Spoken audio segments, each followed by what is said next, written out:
Welcome back. Tanya from Created Health, Nutrition and Fitness. Today I'm talking to you about creatine and some research that was done around bone health. So this is quite interesting, and the name of the research is 2-year randomized controlled trial on creatine supplementation during exercise for postmenopausal bone health. So the people that were conducting this particular research had previously done some research on bone health and creatine. However, the dosage that they originally used was a lower dosage, and it only included a little bit of exercise, mainly resistance training, and it was for a 1-year period. They did get good results, but they felt that they could have improved the results by doing a longer time, from a 1-year to a 2-year trial, slightly increasing the dosage from 0.1 gram per kilo of body weight to 0.14 gram per kilo of body weight with the creatine. They also added in, originally it was just resistance training, and then with this 2-year research that they did, they incorporated not only the resistance training, which was done 3 times per week, but also walking. So both groups did the exercise. The other criteria was obviously they had to be postmenopausal, people that fell into the category of becoming postmenopausal in the last year to 2 years of the research commencing were subjected, I suppose you could say, or were given blood tests. And the reason why they were given these blood tests was they wanted to see what was going on with their hormones, to see if they truly were postmenopausal. So they did look at the luteinizing hormone and the follicular stimulating hormone to assess where these women fell in, whether they did actually fall into that postmenopausal period. The other criteria that was needed to be a participant was to be considered low and or moderate risk of bone fracture. So postmenopausal, moderate or medium risk of bone fracture. And also they looked at a particular age group, so that both groups, both the group that were taking the creatine and the group that were receiving the placebo, were a similar stature and a similar weight and a similar age group, so that they got a really good reading of what was going on with these women when they were conducting this study, this trial. So as far as age goes, they had to be 59 and or 5.7 years either side of that. As far as body mass went, they had to be 73.3 kilos and or 14 kilos either side of that, and no more. In regards to height, I should say, their height requirement was 164 centimeters in height, plus or minus 6 centimeters. So they were quite precise with age, with height, and with weight, so that they were looking at, comparing oranges to oranges. The other criteria was both groups, whether they received the placebo or whether they received the creatine, they had to have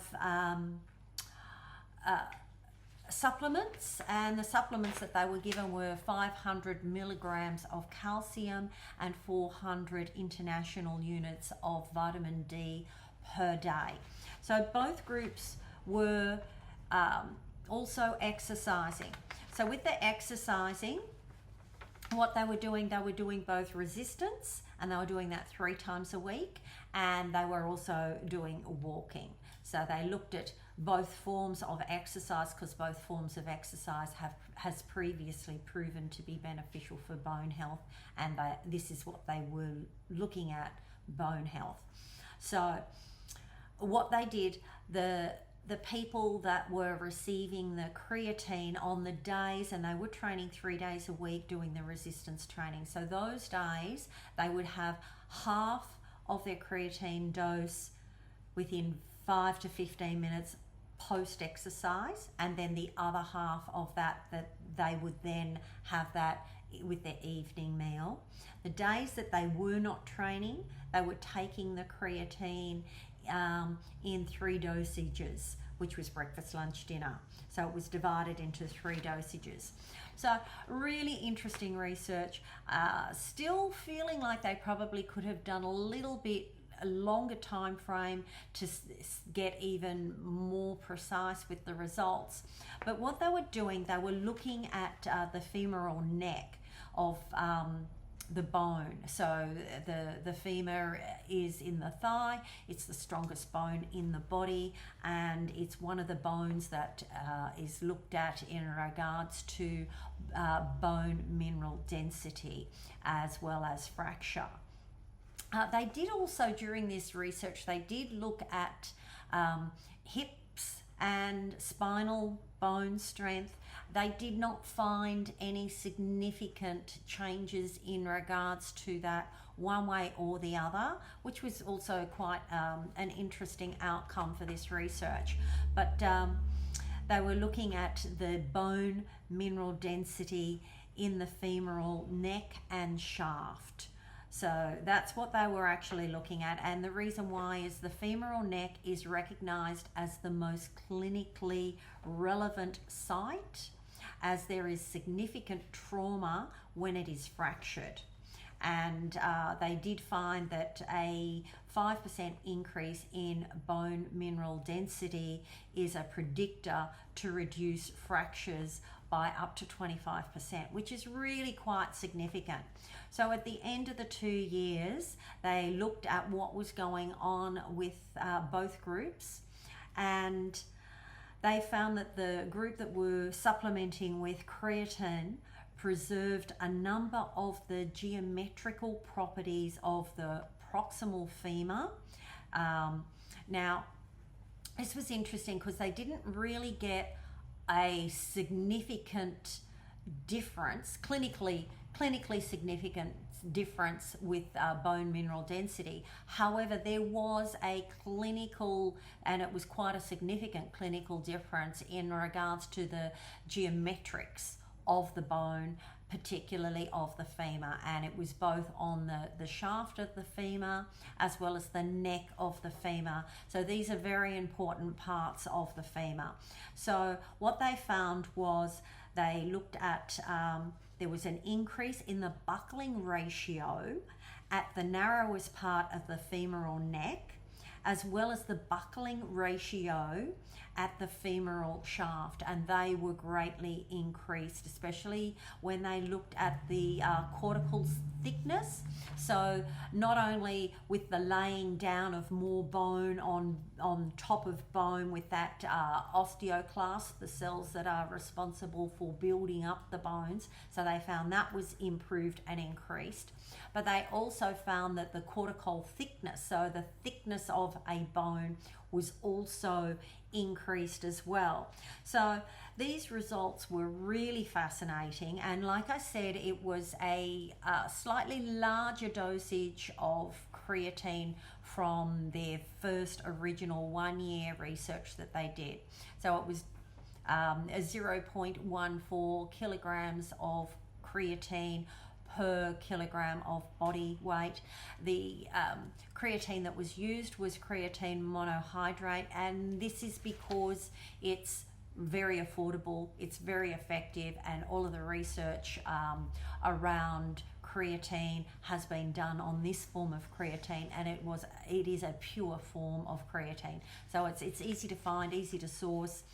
The results in the changes were protective against hip fracture. At the end of the day, that's what they found. So if you are concerned about your bone mineral density, if you are concerned in regards to hip fracture, because we know hip fracture has on-flow effects for longevity of health and on a longevity of life. So if you are concerned about that, creatine supplementation has been proven to be very beneficial in regards to the prevention of hip fractures. So that's the bottom line. Because remember, at the end of the day, your health is your wealth. If you're enjoying my content and you're liking my research, not only should you be liking it, but please subscribe to my YouTube channel. And that way, each time I post a new video, you will be the first to hear and the first to know. So the first to be in the know. So remember, I'm Tanya from Created Health, Nutrition and Fitness. Your health is your wealth.